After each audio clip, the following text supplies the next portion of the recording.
menjadi perajin nasib sendiri. Jadi rajin itu apa? Suka bekerja. Suka itu berarti terus menerus, bukan? Suka belajar. Bahasa lainnya getol, rajin itu.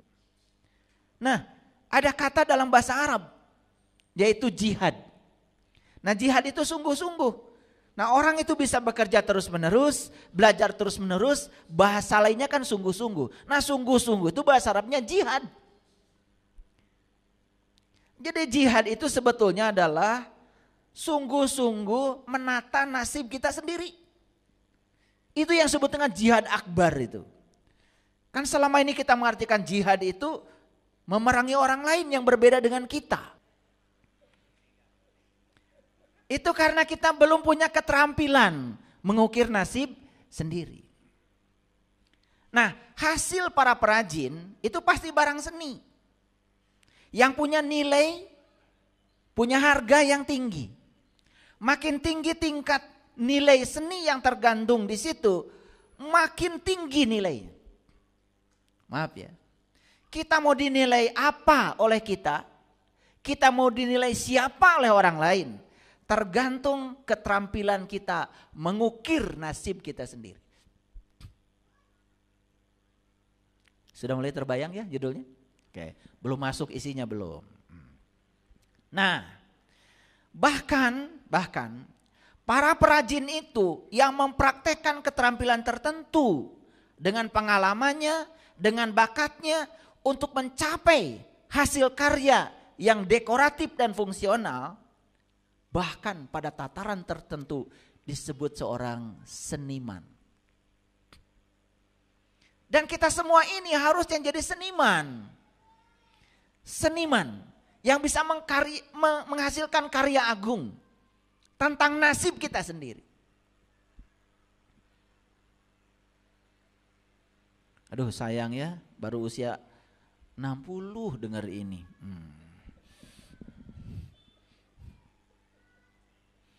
Apalagi yang 70.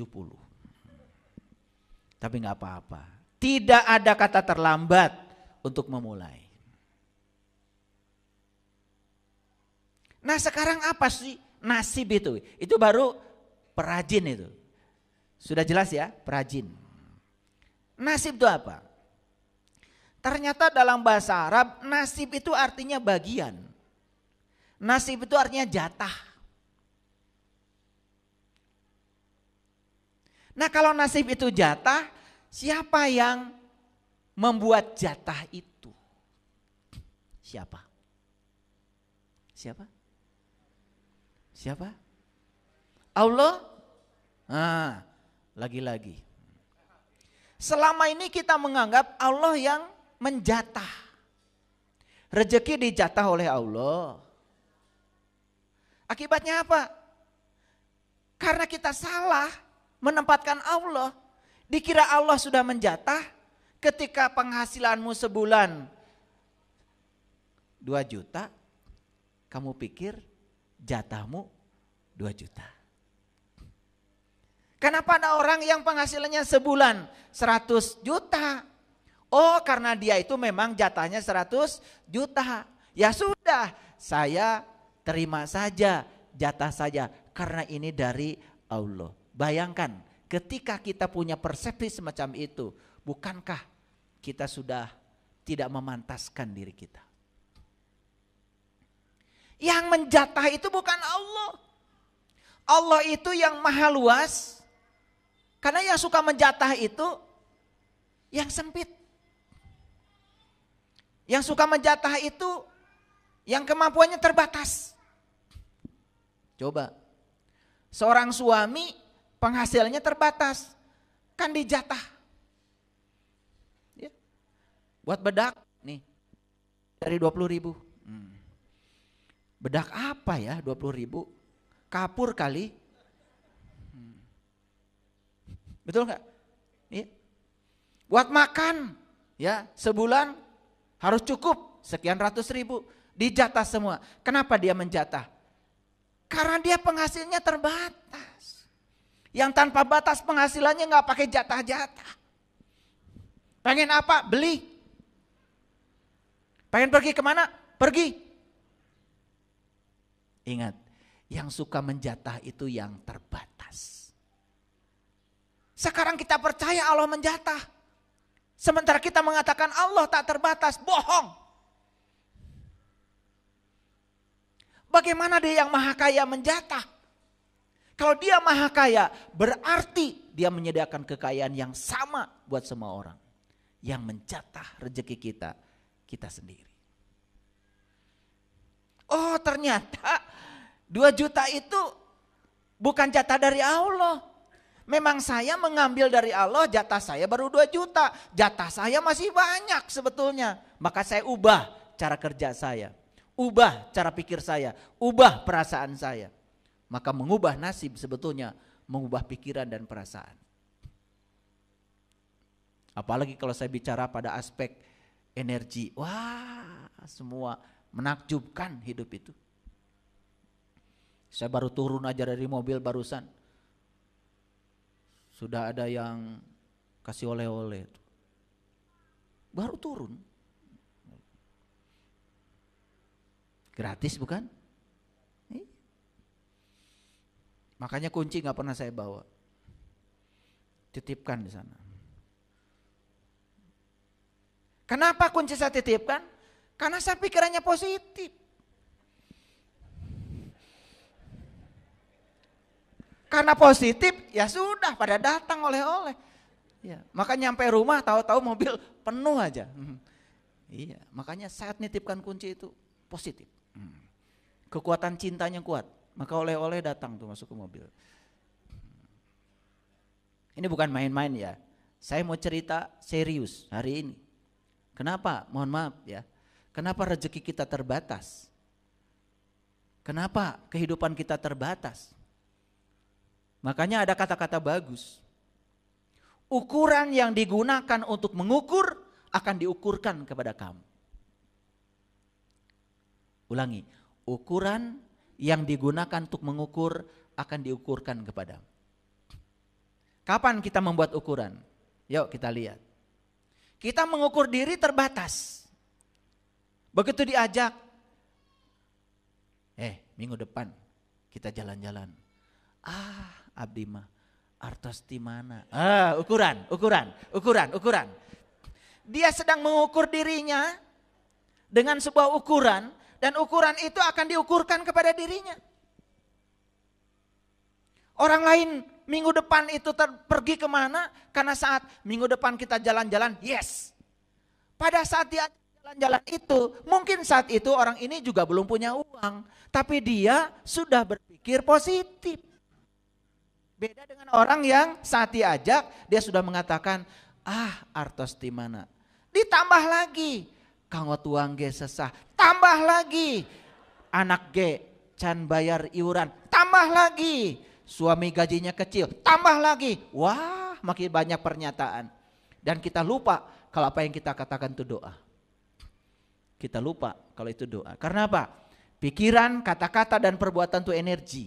Setiap energi pasti vibrasi, setiap vibrasi pasti frekuensi. Semua yang kita pancarkan ke semesta, itu yang akan menggetarkan semesta. Dan itu yang akan datang pada semesta. Like attracts like, yang serupa akan menarik yang serupa. Makanya kenapa di kesempatan yang lalu saya mengatakan, jangan meminta saat berdoa. Karena saat kita meminta, berarti kita sedang memiliki perasaan tidak memiliki apa yang kita minta. Perasaan tidak memiliki itu negatif. Berarti yang negatif akan menarik yang negatif lagi. Terus bagaimana cara berdoa? Penuhi dadamu, perasaanmu dan pikiranmu dengan sukacita. Seolah-olah sesuatu itu sudah terjadi. Seolah-olah sesuatu sudah kita miliki. Itu namanya bersyukur terhadap yang belum terjadi. Dan itu doa yang luar biasa. Itu yang dikatakan di Quran. Siapa yang bersyukur, aku akan menambahnya. Apa kabar? Wah, itu di kepala. Doa. Kalau tes doa kayaknya menang deh kalian. Saya kalah. Doa apa saja ada itu di kepala. Isinya adalah meminta dan mengatur Tuhan supaya Tuhan ngikuti keinginanmu. Kata Tuhan, bingung kata Tuhan, yang hamba siapa, yang Tuhan siapa? Kalian tuh suka bingung Tuhan. Katanya yang hamba kamu, yang Tuhan aku. Tapi aku disuruh menghambakan diri kepada kamu, kepada keinginan-keinginanmu. Makanya Tuhan suka bingung.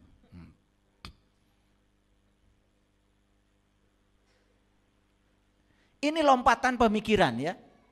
Ini bukan ilmu baru. Ini ilmu sudah diwariskan para leluhur. Cuman kita tidak mau menggalinya.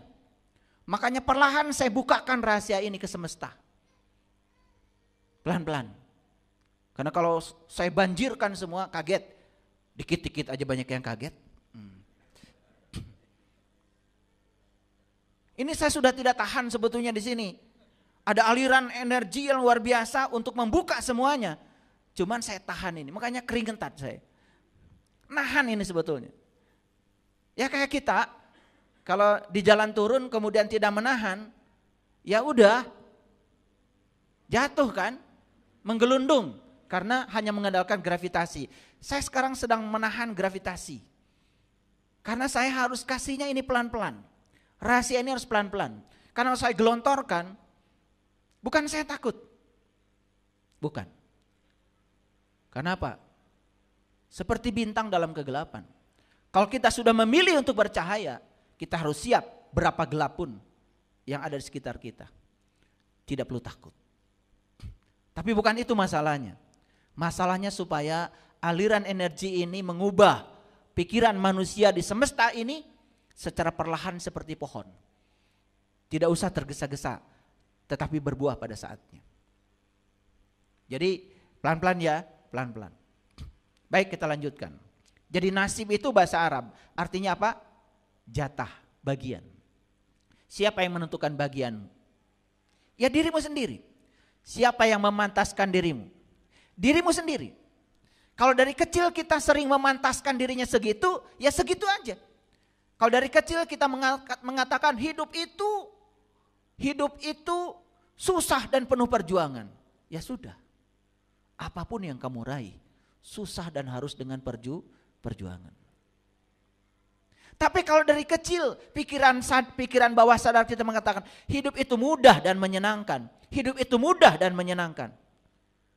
Saksikan saya.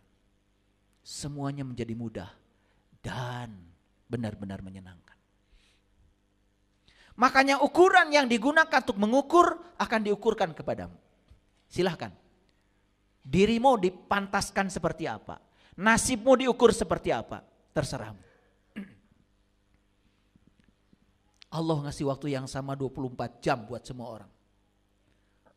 Allah ngasih tangan yang sama 2 pada semua orang. Allah ngasih kaki yang sama 2 untuk semua orang. Allah ngasih jari-jari yang sama 10 buat semua orang. Allah ngasih panca indera yang sama buat semua orang. Tidak ada yang dilebihkan. Itu artinya pesan semestanya. Allah itu begitu luar biasa. Membuka kesempatan yang sama buat semua orang. Kita sama-sama bisa mencapai kebahagiaan. Kita sama-sama bisa mencapai keberlimpahan. Harusnya begitu. Yuk kita buang. Ya, pikiran yang mengatakan yang menjatah adalah Allah. Memang Allah juga ada ikut campur di situ. Karena dia adalah sang keberadaan. Dia adalah sang kehadiran. Tapi Allah menentukan sesuatu sesuai dengan ukuranmu. Jadi apa bedanya? Orang yang berkelimpahan dengan orang yang tidak berkelimpahan. Hanya beda menciptakan ukuran. Yang satu tidak percaya kalau dirinya akan berkelimpahan. Yang satu percaya kalau dirinya akan berkelimpahan. Itu aja bedanya. Itu bedanya. Nanti saya bahas. Ini baru membahas judul. Nah, ada namanya takdir. Takdir berasal dari bahasa Arab juga. Ternyata takdir itu menentukan ukuran. Takdir itu menentukan ukuran. Nah, siapa yang menentukan takdir? Siapa yang menentukan ukuran? Ternyata diri kita juga. Selama ini pikiran kita yang membatasi. Coba buka batasnya. Buka batasnya. Kita akan terkejut. Ternyata hidup ini tanpa batas. Saya sudah jelaskan di kajian saya sebelumnya. Kalau kebahagiaan itu tanpa batas. Tapi yang hebatnya, penderitaan itu ada batasnya. Makanya kalau orang menderita, akan ada titik nadir penderitaan yang dia capai. Dan di titik nadir itu malah justru dia akan mengalami kebangkitan dari penderitaannya. Makanya semua orang sukses karena pernah mengalami titik nadir penderitaan. Semua orang yang tercerahkan karena dia pernah mengalami titik nadir kegelisahan dalam hidupnya. Oke, bisa dilanjutkan? Oke. Jadi ukuran yang digunakan untuk mengukur akan diukurkan pada siapa? Pada diri. Terserah. Terserah kita. Saya sering ngasih contoh ya. Kalau kita pergi ke mall, ada baju yang menarik bagi kita. Dan baju itu kayaknya cocok dipakai oleh kita. Tapi respon kita terhadap baju itu negatif. Biasanya begitu lihat baju, yang dicari oleh kalian apa? Yang ngegantung itu. Yang ngegantung. Itu sudah tanda-tanda orang tidak akan kebeli baju itu. Begitu lihat yang ngegantung itu, wah mahal. Perampokan ini. Respon dia terhadap baju itu, mahal, perampokan, saya jamin. Dia tidak punya kesempatan pakai baju bagus. Beda dengan orang, tidak lihat, wah itu baju keren, ya harga tidak masalah bagi saya. Walaupun saat itu mungkin dia pun punya uang. Nanti saya bulan depan balik lagi ke sini. Saya jemput kamu. Jadi ada masalah besar bagi kita. Kenapa uang tidak rindu kepada kita? Kenapa kesehatan tidak rindu mendatangi kita? Kenapa keberlimpahan tidak rindu mendatangi kita? Ada masalah. Respon kita terhadap semua itu belum positif. Coba, kita merindukan seseorang, kenapa? Karena kalau kita datang pada dia, respon dia positif. Dan pasti kita tidak akan merindukan seseorang. Karena kita tahu, kalau kita datang pada dia, respon dia selalu negatif. Baru nelpon mau datang aja, sudah cari alasan supaya kita tidak datang. Makanya bagaimana uang mau datang sama kita? Bagaimana kesehatan mau datang pada kita? Bagaimana keberlimpahan mau datang pada kita? Bagaimana kebahagiaan mau datang pada kita? Mereka semua tidak rindu kepada kita.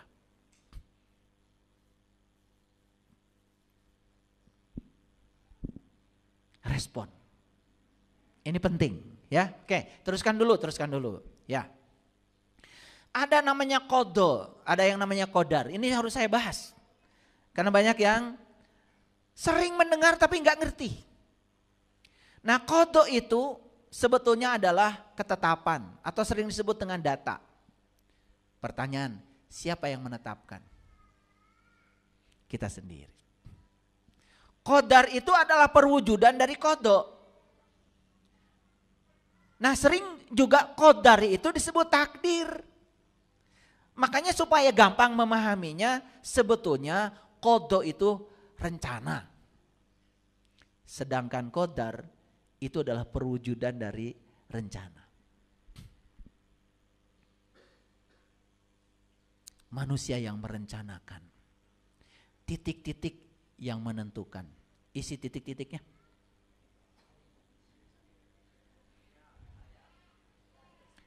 Iya, titik-titiknya saldo. Betul nggak? Iya. Kamu yang merencanakan, tapi saldo yang menentukan. Nah, kita mau punya saldo berapa? Siapa yang menentukan? Ya diri kita sendiri. Siapa yang memantaskan? Terus Allah di mana? Allah sang kehadiran, Allah sang beradan sedang menunggu respon yang kamu berikan pada Allah. Itu yang disebut dengan alhamdulillahi rabbil alamin. Gak ngerti, kebanyakan kita baca itu. Kelewat terus maknanya. Segala puji milik Allah, dia adalah sang keberadaan. dia sang kehadiran di semesta ini. Keberadaannya, kehadirannya sudah cukup membuat segala sesuatu terjadi. Tapi Allah bilang, segalanya dimulai dari dirimu. Penentunya adalah kamu sendiri. Kreator kehidupan kamu sendiri. Aku hanya menunggu respon darimu. Itulah yang disebut dengan Rob al-Alamin. Itu yang disebut dengan kehadiran sang keberadaan.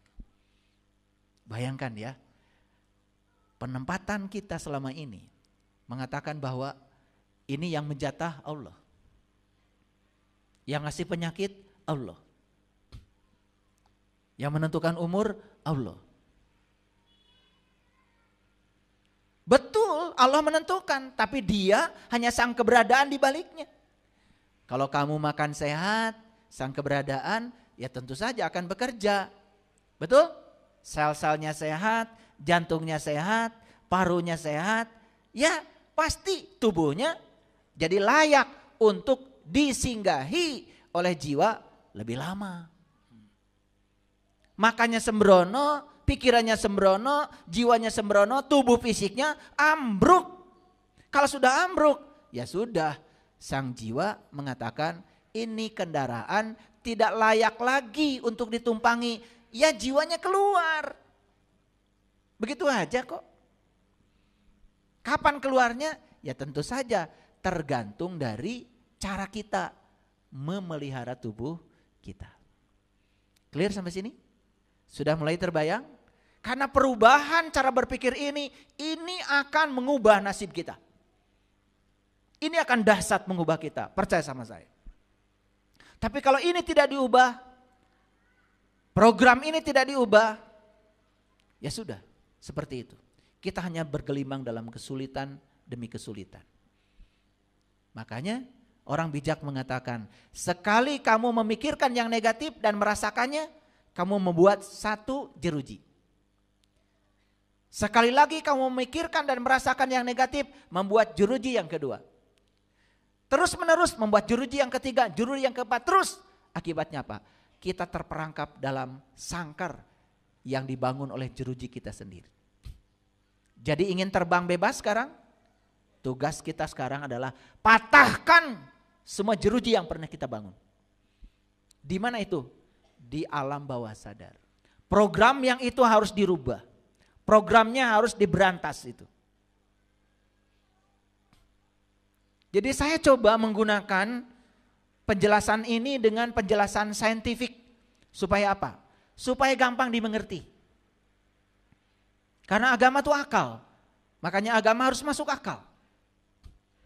Oke, sudah mengerti sekarang? Qadha dan qadar. Jadi qadha dan qadar itu seperti sebab dan akibat. Sesederhana itu. Jadi setiap sebab yang baik pasti akan memunculkan akibat yang baik. Sebab yang buruk akan mengakibatkan akibat yang buruk. Tidak pernah salah. Karena alam semesta tidak pernah salah. Tidak mungkin sebab buruk menciptakan akibat yang baik. Jangan mimpi. Karena alam semesta tidak pernah salah. Jadi kalau begitu sekarang kita bercermin. Kenapa ya? Kok hidup saya banyak buruknya daripada baiknya? Yang kita terima saat ini adalah akibat dari sebab yang kita buat sendiri. Jadi semua yang sedang terjadi dalam kehidupan kita saat ini hanya sedang mengingatkan apa yang pernah kita tanam. Itu yang disebut dengan tanggung jawab. Tanggung jawab. Kita di semesta ini sedang diajarkan bertanggung jawab atas semua pilihan kita sendiri. Hadirin, saya ingin mengajarkan satu. Coba sekarang latihan belajar mengambil risiko yang tidak biasa. Kalau ingin hidupnya luar biasa. Kalau kita hanya ingin mengambil risiko-risiko yang biasa, ya sudah hidup kita akan biasa-biasa saja. Keberanian untuk mengambil risiko yang tidak biasa, itu yang akan mengantarkan kita memperoleh hidup yang luar biasa. Coba saya kasih contoh supaya jelas. Ada orang sudah menghina kita, menyakiti kita, menipu kita. Sementara kita harus baik sama dia. Siap gak? Siap apa tidak? Iya, katanya ingin jadi orang luar biasa. Tapi caranya ingin biasa. Yang biasa itu kalau ada orang baik sama kita, kita baik juga sama dia. Itu biasa. Itu yang disebut dengan tukar menukar kebaikan. Dan belum tentu kita orang baik. Yang jelas orang baik itu diperlakukan apa saja oleh orang lain, dia tetap baik. Itu orang baik. Berdasarkan penjelasan saya ini, sekarang kita nilai apakah saya ini orang baik atau orang yang belum tentu baik. Karena kita menjalani hidup biasa. Orang lain marah, kita marah, biasa. Orang lain baik, kita baik, biasa. Orang lain marah, kita diam. Bahkan memaafkan. Orang lain merugikan kita, malah kita baik sama dia. Orang lain pelit sama kita, malah oleh-oleh dari kita lebih banyak. Spesial buat orang yang pelit. Itu baru luar biasa. Jadi jangan mimpi jadi orang luar biasa kalau caramu biasa. Apalagi ingin mencapai kesejatian diri. Apalagi mencapai Allah. Apalagi tahaluk bi akhlakillah. Ingin berakhlak seperti akhlaknya Allah. Allah itu luar biasa. Dia maha segalanya. Saking maha segalanya, maka dia tidak tersentuh sama sekali. Jangan percaya kalau orang menjelaskan, katanya Allah itu dendaman. Kalau kita tidak baik sama dia, maka kita akan dikutuk, begitu? Yang suka mengutuk itu kan kamu. Kita itu kadang-kadang kalau bicara itu berlawanan.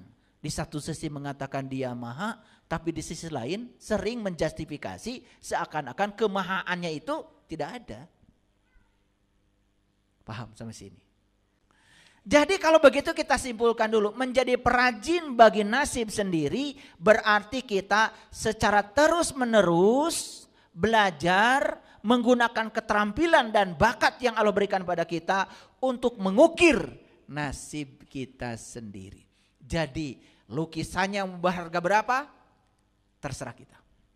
Lukisannya mau bernilai berapa? Terserah kita. Kita penentunya. Kita perencananya, qadha. Kita pun akan melihat perwujudan dari qadha itu, qadar. Jadi sebetulnya semuanya tergantung kepada diri kita sendiri.